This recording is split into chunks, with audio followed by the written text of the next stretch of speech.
Magandang araw sa inyo mga kasasakyan. Ngayon nga po palang araw ang babaklasin ko ay Abante HD. Medyo po malala ang pagka-aksidente niya. Ganun pa man, yan po ang pinakapaborito kong baklasin. Dahil yan po yung mga madadali. Pero pinakayo ko po kung hahatiin. Dahil para po sa akin ay medyo delikado po yon. At hindi ako komportable na gamitin iyon. Dahil hindi natin masasabi ang aksidente. At alam kong masasanay din tayo sa trabaho. Alam kong mahirap pero kakayanin. Iniisip ko lang sa sobrang laki na sahod dito. Hindi mo kikitain yan sa Pinas. May nakita nga po pala akong tubigan siyan sa sasakyan. Pshung! Tapon ka sa akin. Hindi pa ako kumukuha ng gamit kagaya ng mga ganyan tubigan kasi po nagamit na po yan ng mga Koreano o Koreana.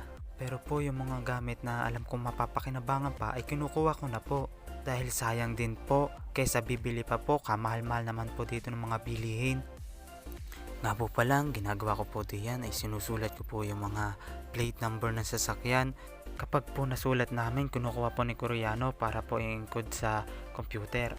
Tsaka di ko rin pala alam kung ano pang ginagawa na niya. Basta ako, yung nagtatrabaho lang. At hindi ko na pinapakialaman ng mga gawain niya. Dito naman tayo sa pagbaklas ng manubela, tsaka yung mga audio, tsaka yung kabuuan ng dashboard. Kayo na pong umintindi sa video na yan. Alam kong makikita nyo na rin po at maiintindihan nyo po ang lahat. Hindi tulad niya, kahit anong pag-intindi ko sa kanya, hindi pa rin niya maintindihan. Pero lang po. Sobrang kapit ng manubela diyan, kaya ang gagawin natin, sisikwatin natin para mapadali natin malis iyan. May mga bagay talaga na mahirap gawin. Pero sundin mo lang yung puso mo. Alam kong mapapadali mo ang lahat. Kailangan mo lang din dyan ng dedikasyon at tiyaga. Pasensya na kayo mga kasasakyan. Dami kong hugot ngayon. May pinaghuhugutan lang po ako ngayon. Biro lang po. Ngayon po pala ay naghahanap-hanap din po ako ng mga barya dyan. Baka po sakaling may makikita pa ako.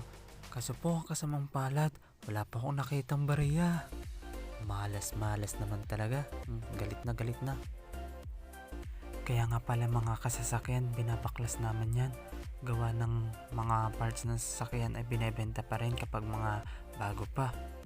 Kasi medyo mahal din po yan kahit papaano. Kahit pa ganyan-ganyan lang ang trabaho namin, sobrang nakakapagod din yan. Hindi nyo po alam. Kaya kung pag uwi sa bahay, laging masakit ang likod ko, laging tulog. Hindi ko alam kung bakit sobrang nakakapagod yan. Dito nga muna tayo dumako sa trunk. Pagbukas ko nga pala ng trunk, may nakita akong kakaiba. Papakita ko sa inyo.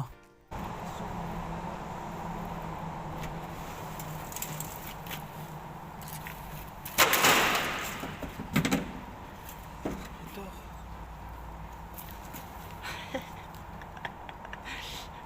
Laki ng tuyo.